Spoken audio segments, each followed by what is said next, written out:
한계 상황에서 만난 하나님 체험을 누미노제 체험이라고 합니다. 오늘 본문의 야곱의 체험이 누미노제의 체험이라고 할 수 있습니다. 이 누미노제 개념이란에 대해서 독일의 신학자여 철학자인 루돌프 오토는 이렇게 정의합니다. 거룩한 존재에 대한 의존 감정이 아니라 그보다 더 깊고 심원한 감정, 즉 거룩한 존재 앞에 섰을 때 자신이 진실로 어떤 존재인지 진정한 피조물임을 존재론적으로 통감하는 그런 감정, 미학적, 직관적 체험이라고 했습니다. 이 누미노의 체험 안에는 무엇이라고 말로 설명할 수는 없지만 굉장히 신비하고 매혹적이고 두렵고 떨리는 요소들이 분포되어 있다고 합니다. 이런 누미노의 체험 속에서 사람들은 하나님의 현존을 느끼고 인간의 무상함과 그 존재적 의미를 깨닫게 되고 죄악의 더러움, 용서받는 감정과 감격이 나온다고 합니다. 이 체험을 통해서요. 그리고 이 체험은 깊은 영적인 사람만이 거룩한 존재 앞에서 자기가 서 있는 어쩔 수 없는 피조물임을 절감하게 된다고 합니다. 바로 이 경험만이 메마르고 건조한 신학 체계를 세우고 그 건조함 속에 안주하려고 하는 기독교 신학자들에게 항상 그 이상의 것, 그 너머의 초월성이 있음을 알려주는 역할을 합니다. 그래서 이 누미노제는 하나님의 실존, 즉 거룩한 낯설음으로의 초대라고 합니다. 하나님을 경외함이란 경건한 낯설음의 삶이라고 하는 거예요. 숭실대 김혁은 교수는 이런 얘기를 합니다. 하나님의 거룩한 현존에 대한 경건한 두려움이 없는 교회는 타락한 교회예요. 인간들의 사교장, 그 이상이 아니다. 그리스도인이 밋밋한 신앙을 하는 이유가 무엇이겠습니까? 밋밋한 신앙. 그저 그런 신앙. 예수 그리스도의 실존을 경험을 느껴보지 못한 사람이거나 아니 느낀 지 너무 오래되었기 때문에 밋밋한 신앙을 할 수 있다는 것. 그분에 대한 실존적인 경험이 없기 때문에 거룩한 떨림이나 전율에서 나오는 인격적 깨어짐이 없는 것이에요. 그러므로 그리스도인은 하나님과의 친밀감의 이면에 거룩한 낯설음의 긴장감을 놓치지 않아야 합니다. 긴장하는 거예요. 뭐요? 거룩한 낯설음을 다가오시는 그분을 만남에 있어서. 이 긴장감이 풀어질 때에 신앙은 밋밋해지는 거예요. 그리고 그 신앙은 늘 자기중심적인 신앙으로 흐르게 됩니다. 자기중심은 내가 지금 경험한 틀 속에서 모든 새로운 것들을 그 안으로 가두어 버리려고 하는 거예요. 거기에 맞춰주라고 얘기하는 거죠. 기독교는 날마다 하나님을 만난 체험을 통해서 변화하는 종교입니다. 하나님을 만나고 새로운 삶을 시작하는 것이 바로 기독교인의 가장 큰 매력입니다. 일시적 현실만을 인정하는 사람이 하나님을 만나면 영원한 소망을 가진 사람으로 변화됩니다. 자기만 생각하는 사람이 하나님을 만나면 다른 사람을 조금 더 생각하는 사람으로 변하게 됩니다. 도저히 말릴 수 없는 성격으로 고민하는 사람이 하나님을 만나면 아름다운 성품을 소유한 사람으로 변하게 되는 겁니다. 성경은 이렇게 하나님을 만나고 전격적으로 변화된 사람들이 여럿 있음을 우리에게 가르치고 있습니다. 예수를 믿는다는 것, 그것은 변화된 삶을 살아간다는 뜻입니다. 오늘 창세기 본문을 보면 너무나도 극적으로 변화된 한 인물이 등장합니다. 그는 야곱입니다. 이 야곱이 하나님을 만나고 이스라엘로 변화되는 모습입니다. 그리고 그 이면에 다듬어지지 않는 성품의 야곱이 성숙한 인격자로 변화하는 모습을 볼 수 있는 겁니다. 우리는 지난주에 살펴본 것처럼 야곱은 그의 인생의 20여 년 동안 한 여인과 자기 재산을 이유해서 모든 것을 바친 존재였습니다. 하나님도 생각할 겨를도 없었습니다. 야곱은 라헬을 얻기 위해서 14년을 과연 며칠 지난 것처럼 느꼈다고 고백합니다. 그 후 재산을 늘리기 위해서 6년 동안 투자했습니다. 그런데 어쩌면 그렇게 모진 운명인지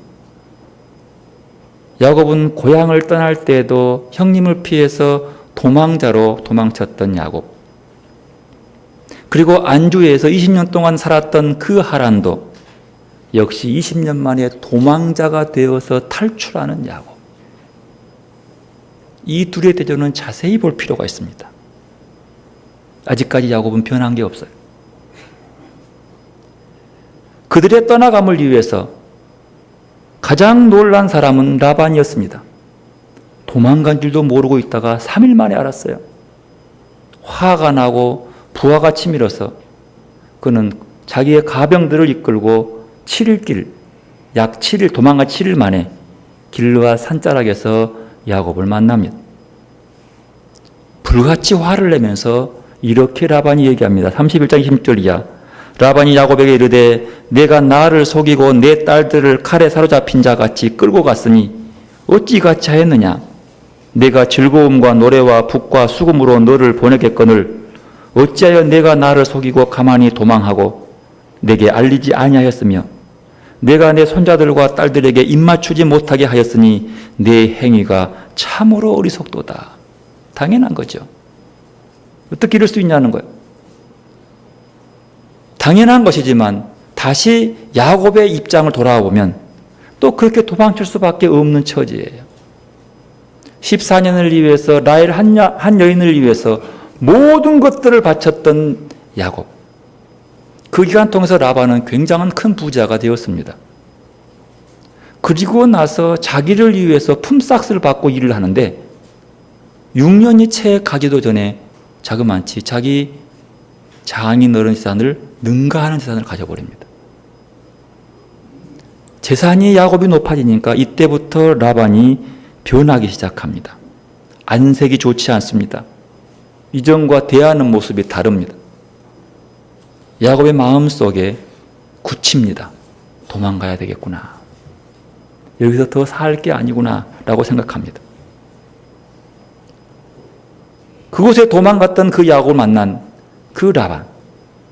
죽이고 싶은 마음이 있었지만 그곳에서 하나님께서 간섭하시고 중재해서 드디어 야곱과 라반이 서로 평화협정을 체결하게 됩니다. 그러나 야곱 앞에는 여전히 엄청나게 큰 근심거리가 남아 있었습니다. 20년 전 벌어졌던 그 큰 사건이 아직 해결되지 않는 거였어요. 야곱에게 있어서 에서의 문제는 라반의 갈등보다는 비교가 안 될 만큼 엄청나게 큰 것이었습니다.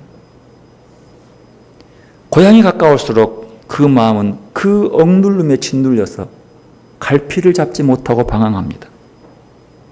이 심각한 지경을 빠져있는 그를 하나님께서 아시고 하나님의 사자를 그들에게 보냅니다.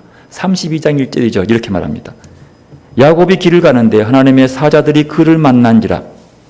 야곱이 그들을 볼 때에 이르기를 이는 하나님의 군대라 하고 그 땅 이름을 마하나임이라 하였더라. 이렇게 말합니다. 뭔가 떠오르지 않습니까? 도망자로서 도망가는데 길가에서 하나님의 천사를 맞닥뜨린 거예요. 근데 이 천사가 군대예요. 20년 전 야곱은 형 에서를 떠나서 도망갔습니다. 혼자였습니다. 도망가다가 한대짬 잔 베델 지역에서 하나님의 천사를 만나고 하나님의 음성을 듣습니다. 오락내락 사삭다는 그에게 위로가 되고 힘이 되어서 하나님이 함께함을 믿고 다시 길을 떠났던 그였습니다. 그런데 이번에는 또 도망가는 길가에서, 꿈속이 아니고 길가에서 하나님의 사자들을 만나는데 그를 보니까 누구라고요? 군대라고 하는 거예요. 군대는 많은 수라고 하는 거죠. 여러분 물어봅시다. 이 둘은 큰 비교를 나타내죠. 하나님께서 도망가고 있는 야곱에게 군대로 등장합니다. 천사가 왔습니다.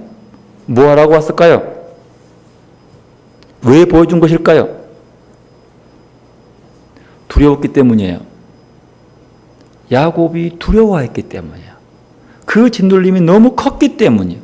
그러면 그 두려움에 빠진 야곱에게 군대로 등장하는 천사의 모습은 왜 나온 거예요? 뭐 하라고? 두려워하지 말라고요. 왜요? 너 같이 가지만 두렵냐? 예서가 무섭냐? 하나님의 군대가 진치고 있잖니 말이에요. 뭐요? 도망자지만 네와 내가 함께 있지 않느냐? 이 군대가 너와 함께 있는데 뭐가 두렵느냐? 내가 너와 함께 하겠다라는 음성입니다. 여러분, 여기서 야곱이 하나님의 음성을 들었어야 했습니다. 우와, 하나님의 군대로다. 현상대로 그대로요. 그것을 믿고 그 음성, 내가 너와 함께 하겠다. 놀라지 말라, 두려워하지 말라. 이 음성을 들어야 하는데 문제는 야곱에게 있습니다.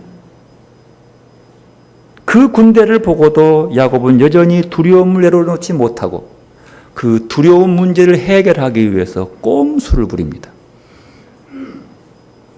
하나님의 군사가 자기 옆에 와 있는데 그 두려움을 자기 생각으로 해결해 보려고 합니다. 창세기 32장에 오면 야곱이 먼저 자기 종들을 야복강 건너로 보냅니다. 보내고 자기 재물들을 세 무더기로 나눕니다. 그리고 건너 보내면서 말합니다.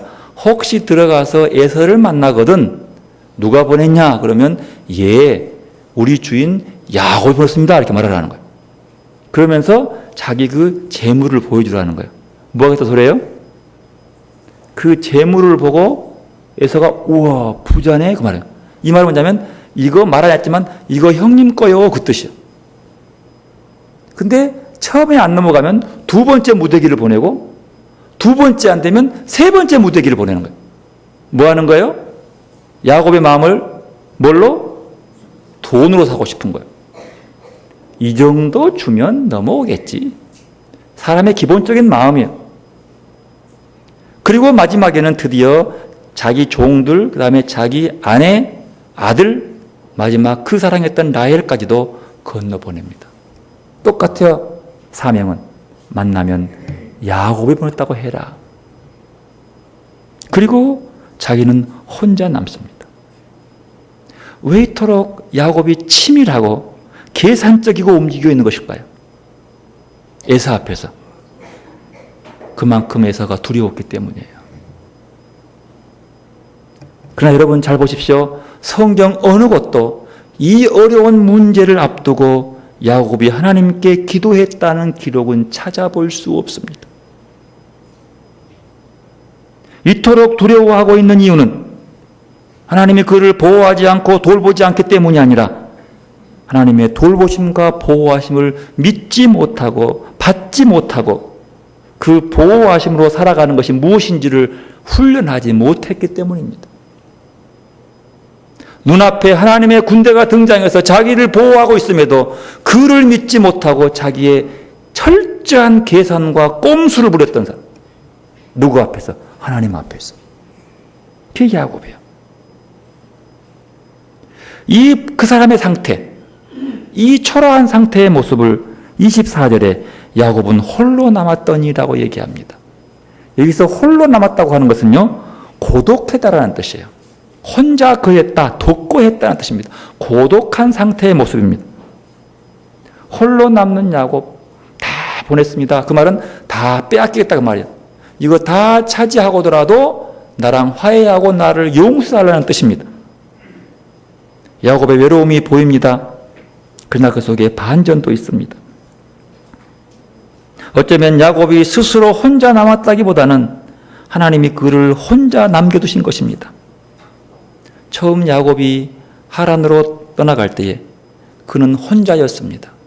사막의 외로움이었습니다. 그러나 베델에서 그는 만납니다. 하나님이 자기와 함께 있다는 것을. 고독, 홀로 있음 속에서 그는 하나님을 만나고 하란으로 갑니다. 또 도망자가 되어서 홀로 도망옵니다. 다 보내고 혼자 남습니다. 다시 한번 그는 고독의 직면에 처하게 되는 겁니다. 이 둘은 분명히 우리에게 응시해보며 집중해야 할 부분이 있다는 거예요. 뭐요? 고독이요. 홀로 있음이에요. 아브라함도 사막에서 혼자 있었습니다. 고독했습니다. 훗날 엘리야도 사막에서 홀로 있으면서 하나님의 음성을 듣고 일어섭니다. 모세는 40년간 미디안 광야에서 홀로 하나님과 접대하며 이스라엘을 구원한 사람으로 사명받아 떠나갑니다. 더 나아가서 예수님도 40일 동안 광야에서 홀로 금식하셨습니다. 왜 하나님은 자꾸 이렇게 사랑하는 사람들을 사막의 고독에 직면하게 하시는 걸까요? 아무도 기거할 수 없고 홀로 남은 그 망망대해 같은 그 사막에 왜 홀로 있게 하시는 걸까요? 왜 고독하게 하시는 걸까요? 광야는 히브리 말로요, 하나님의 말씀 안에서라는 뜻입니다. 즉 말하면 광야는 하나님을 만나는 곳이에요. 하나님의 말씀이 임하는 곳이고 그 말씀 안에 살 수 있는 곳이 광야입니다. 즉 광야는 하나님 만나는 곳이에요. 그게 고독이라는 뜻이에요. 이것을 헨리 나우이는 말합니다. 고독은 자기 변형의 용광로이다. 고독이 없으면 우리는 계속되는 거짓 자아의 착각으로 괴로움을 당하게 된다는 것입니다. 그에 따르면 고독은 회심의 장소요, 낡은 자기를 죽고 새로운 자기가 태어나는 장소요, 새로운 사람의 출현이 일어나는 장소입니다. 따라서 예수님도 바로 그 고독의 용광로 속에 들어가셨고 그 속에서 새롭게 나와서 공생애를 시작합니다. 우리도 이 고독 속에서 주님을 깊이 만날 수 있습니다. 주님이 야곱을 홀로 있게 하신 것이 이 때문입니다. 하나님께서 야곱이 스스로 나의 나된 참된 모습을 진솔하게 볼 수 있도록 야복 나룻에 홀로 남겨둔 거예요. 자기의 참 자기 모습을 바라볼 수 있도록. 그리고 하나님 앞에서 그 모습이 어떠해야 함을 볼 수 있도록. 24절 25절 말합니다. 야곱은 홀로 남았더니 어떤 사람이 날이 새도록 야곱과 씨름하다가 자기가 야곱을 이기지 못함을 보고 그가 야곱의 허벅지 관절을 치매 야곱의 허벅지 관절이 그 사람과 씨름할 때에 어긋났더라. 고독 가운데 벌어진 야곱은 누군가와 치열한 싸움에 돌입합니다. 이 싸움은 그걸 통해서 하나님과 대면하게 되고 자기 자아의 최고의 끝털이 꼭지점까지를 다다르게 됩니다. 한껏 거대해진 야곱, 그는 하나님과 대결해서 이길 수 있다고 생각했습니다. 내 정도의 고집은 하나님도 못 꺾는다고 생각했습니다. 그 순간 하나님은 그의 허벅지 관절을 꺾어버립니다. 그 이유는 그의 인간적인 기질과 육체적인 수단을 완전히 꺾어버림으로써 더 이상 자기의 깨와 자기의 기질과 꼼수에 의존하지 않고 오직 하나님만 바라보게 하기 위한 겁니다. 네가 오늘 밤 싸워야 할 것이 무엇이냐는 거예요. 그리고 26절에 그가 이르되 날이 세려하니 나로 가게 하라. 야곱이 이르되 당신이 내게 축복하지 아니하면 가게 하지 아니하겠나이다. 이게 무슨 말이에요? 여러분 이 본문 줄 때 그런 얘기 하잖아요. 이 말할 때는 그냥 그 야곱이 하나님한테 축복받기 위해서 절대로 놓지 않고 아둥바둥했다. 우리도 놓지 말고 끝까지 내 목적을 달성하고 성취하고 얻어라. 집착이요. 하나님께 집착해라. 그래서 꼭 받고 말아라. 이렇게 얘기하는 거죠. 내 욕심을 채우고 말아라. 이렇게 배웠어요. 이건 잘 보십시오. 야곱이 이렇게 붙잡고 늘어놓지 않았기 때문에 하나님이 축복한 것이 아닙니다. 야곱과 그 어떤 사람과의 밤새도록 싸움은 25절에 끝나버립니다. 허벅지 관절이 부러져서 무슨 씨름을 하겠습니까? 뭔 싸움을 한다는 거예요? 허벅지 관절을 붙어서 무슨 싸워서 이기겠습니까? 끝난 거예요. 이미 야곱은 패하고 말았습니다. 자기의 모든 것들이 다 꺾이고 말았어요. 그러면 그가 붙잡고 싸움한 게 뭐예요? 오늘 본문은 뭐예요? 당신이 내게 축복하지 않으면 가게 하지 아니하겠나이다. 이게 무슨 뭐예요? 기도입니다. 간구하는 기도입니다. 여러분 창세기 32장 9절부터 하란을 떠날 때 야곱도 기도합니다. 거창하지요? 그러나 그 기도는 자기의 모든 것 내려놓지 않고 더 잘되기 위한 기도였습니다. 그러나 하나님을 만나고 자기의 모든 걸 다 보내고 홀로 남아서 혼자 남는 것도 부족해서 허벅지 관절을 부러서 절뚝발을 만드는 순간에 그가 하는 기도, 이 기도의 차이는 엄청난 차이이지요. 하나님은 그렇게 야곱의 옛 기질을 꺾으신 후에 그로 하여금 하나님께 매달리게 하시고 드디어 그에게 새로운 이름을 지어줍니다. 기도하게 하시고 그 새 이름이 축복이었어요. 27절 28절 함께 읽읍시다. 그 사람이 그에게 이르되 내 이름이 무엇이냐? 그가 이르되 야곱이니이다. 그가 이르되 내 이름을 다시는 야곱이라 부를 것이 아니요 이스라엘이라 부를 것이니 이는 내가 하나님과 및 사람들과 겨루어 이겼습니다. 여기서 하나님과 및 그 사람과 싸워서 이겼다는 말, 무슨 말입니까? 우리의 믿음은 모두가 다 건강하고 정상적인 것만은 아니라고 하는 것입니다. 때로 우리의 믿음이 비현실적이고 그리고 왜곡된 믿음 체계가 있다는 것입니다. 왜곡된 믿음의 체계가 있다는 것. 여러분 어린 시절요, 우리 모두는 다 자기에게 주어진 환경에 적응하기 위해서 정신적 명령어들을 배운다고 합니다. 주입식이에요. 그런데 성장하면서 환경이 변화되었음에도 불구하고 여전히 그 정신적 명령어를 고집하면서 이것이 사람의 자아가 새로운 환경에 적응하는데 큰 걸림돌이 되는 거죠. 즉 말하면 아기 때 갖고 있는 그 모습을 어른이 돼가도 그대로 적용하려고 그러니까 안 맞다는 거죠.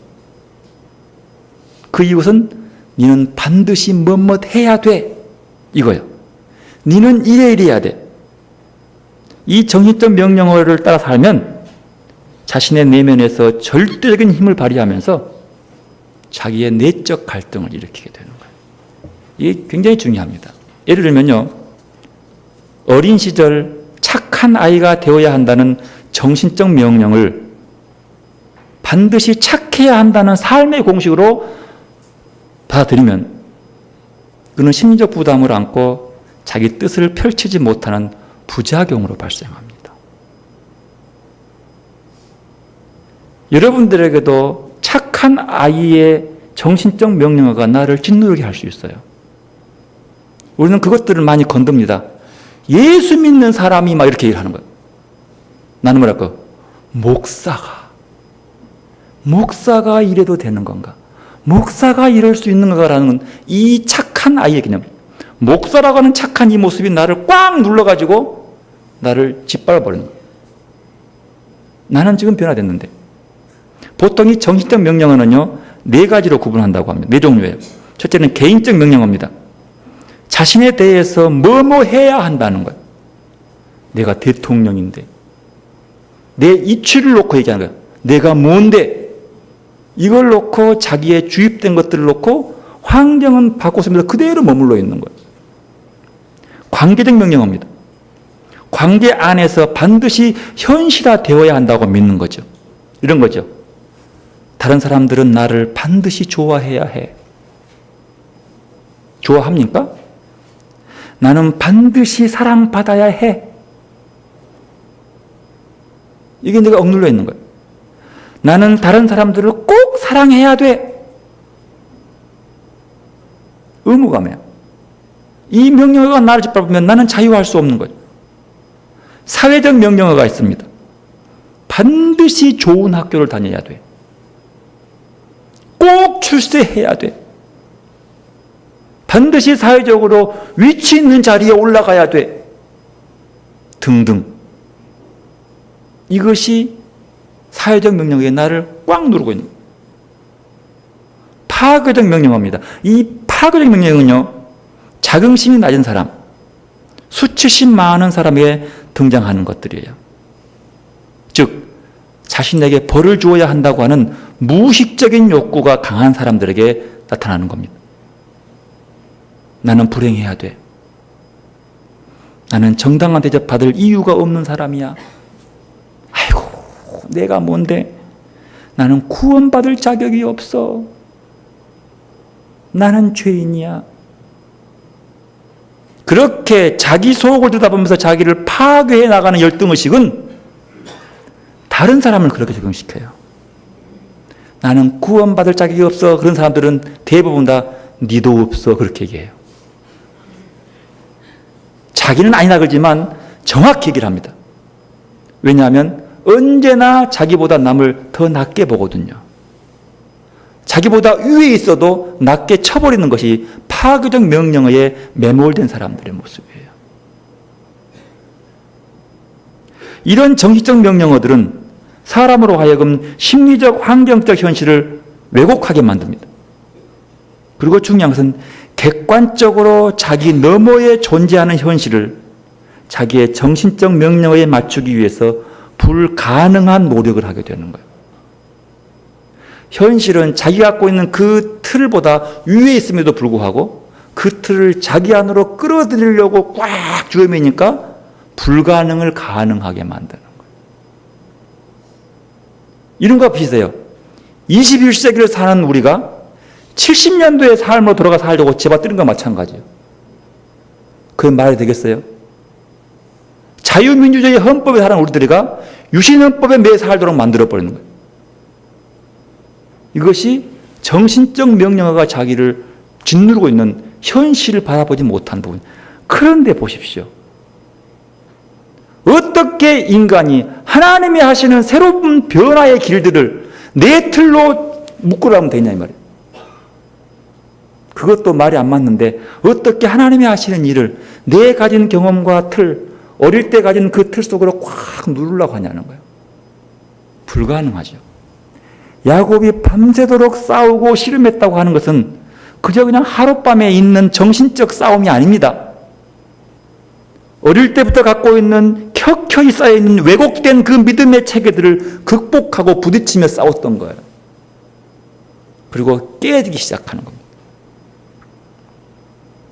깨어지고 부서지고 그 속에서 자기의 그 믿음의 체계가 깨지는 것이 아픈 거예요. 환도뼈가 부러질 만큼. 부러져야 끝나버리는. 결국 그 결과 야곱은 성숙하고 유연한 믿음 체계를 가진 지도자로 거듭나서 이스라엘로 불리워지게 됩니다. 이전에 야곱이 자기 안에 그런 건강하지 못한 믿음 체계를 이제는 극복해서 야곱이란 과거의 삶에서 이스라엘이라고 하는 성숙한 새 사람으로 거듭나는, 이것이 약복감의 싸움이었어요. 결국 그가 싸워서 이긴 것은 하나님을 이기는, 이거 말도 안 소리예요. 하나님을 이기는 것이 아니고 자기 자신에 있는 켜켜이 쌓여있는 짓눌린 왜곡된 믿음 체계를 깨부수기 시작하는 거예요. 이것이 깨어지는데 언제냐? 다리가 부러지니까 그때쯤이야 알다라는 거예요. 그런 사람들 많죠? 죽을 때 되니까 아는 사람들. 이것이 내 안에 있는 명령어죠. 이렇게 이전의 것들이 사라지고 하나님 안에 새롭게 변화되는 그때부터 주님과 함께하는 새로운 믿음의 길을 걸어갈 수 있습니다. 그러면 우리의 싸움은 뭘까요? 바로 이것과의 싸움입니다. 내 안에 쌓여있는 이전의 믿음의 체계들이 새롭게 다가와서 우리를 만나주시는 그 하나님과 어떻게 따라갈 수 있냐고 하는 거예요. 이것을 깨트리고 주님을 따라가느냐, 아니면 새롭게 나아가는 주님을 내 틀 안으로 끌어들이려고 하는 거냐. 이 싸움이 있는 거예요. 여러분, 신앙이 뭐예요? 예배가 뭐예요? 예수 믿는 게 뭐예요? 내가 믿는 믿음의 체를 강화시키는 겁니까? 내 목표를 성취해서 자랑하는 겁니까? 분명해야 합니다. 하나님께 이끌림 받은 사람이야. 하나님께 끌려가기 위해서는요, 내가 변하지 않으면 안 되는 거예요. 야곱이 이스라엘 됐다고 하는 이유는 야곱으로서의 삶을 버리고 이제는 새롭게 가라. 그 새로운 길이 하나님이 인도할 것이다. 창세기 2장에 보면 아담이 자기에게 다가오는 동물들의 이름을 지어줍니다. 그때 뭐라고 그랬죠? 이름을 지었다는 뭔 뜻이에요? 주종관계를 의미하는 거예요. 이름을 지어준 사람이 주인이고 불려진 사람이 종이 되는 거예요. 즉 말하면 이름을 지어준 사람에게 불려진 사람들은 그 명령에 따라가야 돼요. 아담의 이름은 누가 지었어요? 하나님이 지어준 거예요. 하나님의 말에 순종해야지 그 종이 자기의 말에 순종해버리면 죄가 되는 거예요. 이 틀을 얘기하는 겁니다. 야곱이 새로워진 건 이제는 모든 걸 버리고 나와 함께 가자 이 말이에요. 이 이후의 삶. 그래서 야복강 이전과 이후의 야곱의 삶은 완전히 다릅니다. 지금까지 자기 집을 떠나 도망할 때나 20년 뒤나 야곱은 변한 게 없어요. 외적인 변화 있었지만 별게 없어요.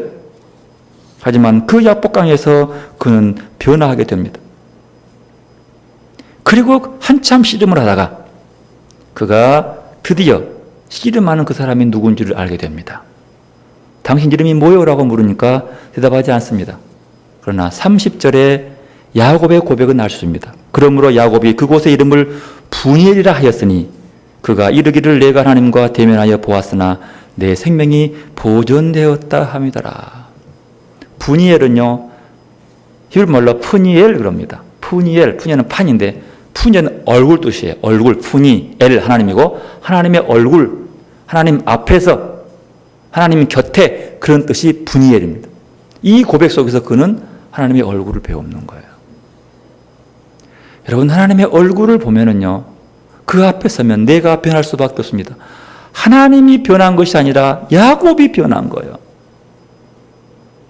야곱의 삶이 바뀌어지는 거예요. 그리고 그가 드디어 쩔뚝거리며 그 하나님을 봤던 그 자리를 지나갑니다.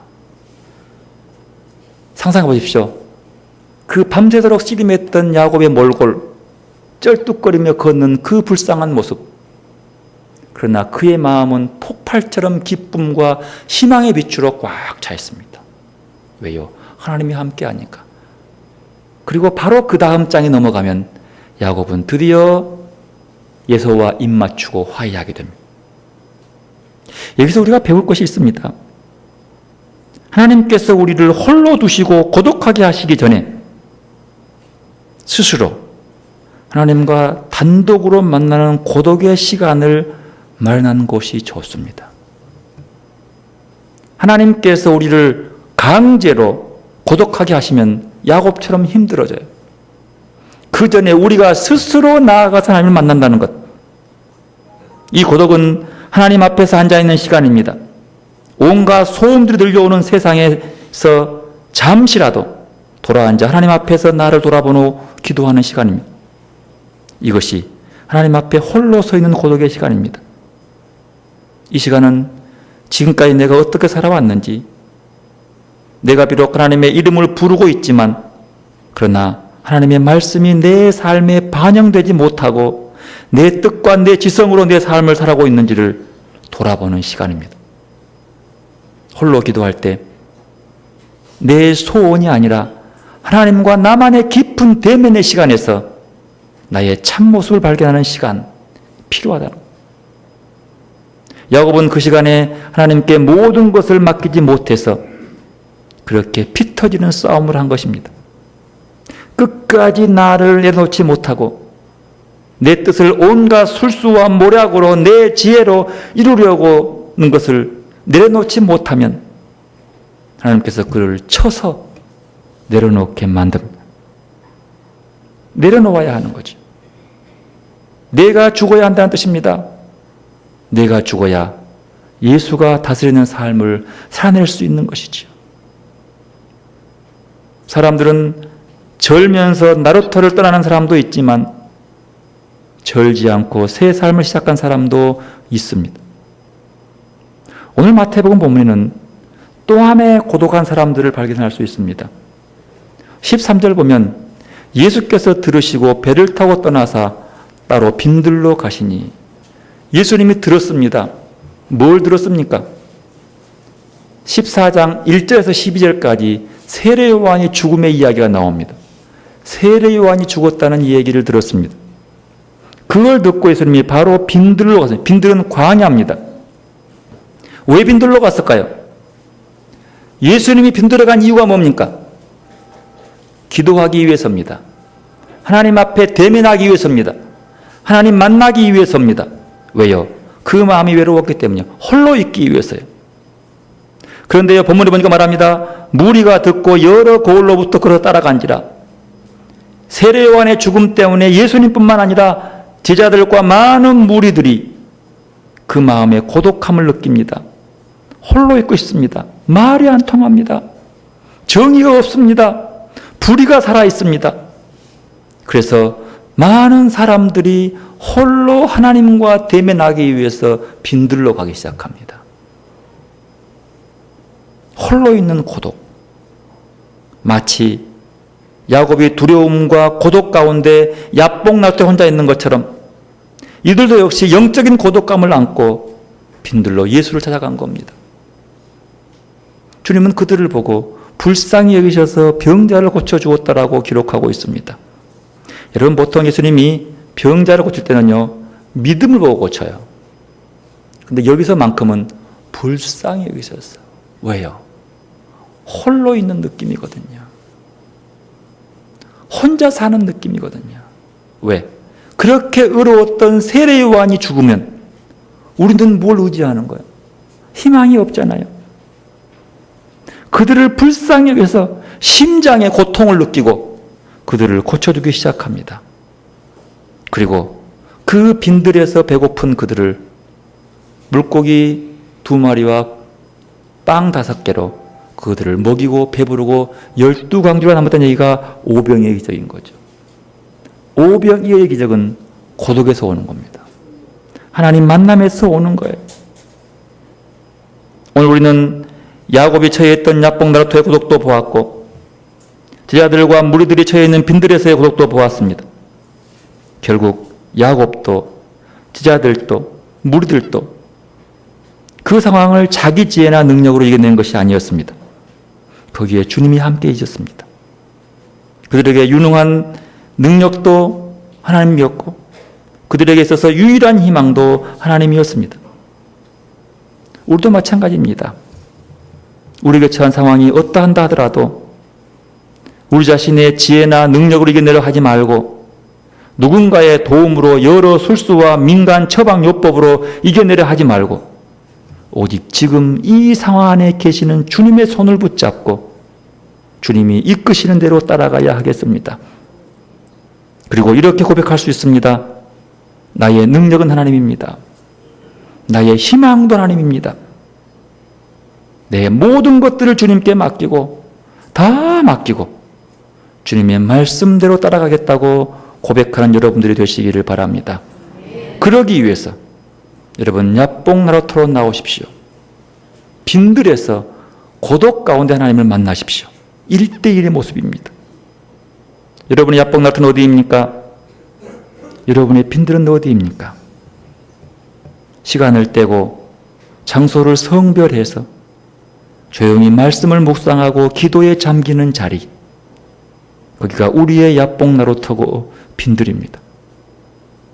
거룩한 고독의 직면에 자신을 보고 하나님과의 교제를 통한 뜨겁게 변화되는 날들이 되기를 소원합니다. 하나님과 여러분의 이 무더위 속에서도 하나님과 1대1로 직면해서 대화하고 음성을 듣는 축복의 시간들이 되시기를 바랍니다. 기도로 나가십시다. 가슴에 손을 얹고 이 시간 말씀으로 다가오시는 주님을 느끼는 시간입니다. 겸손히 하나님의 은혜로 체험받는 시간 되시기를 바랍니다. 기도로 나가십시다.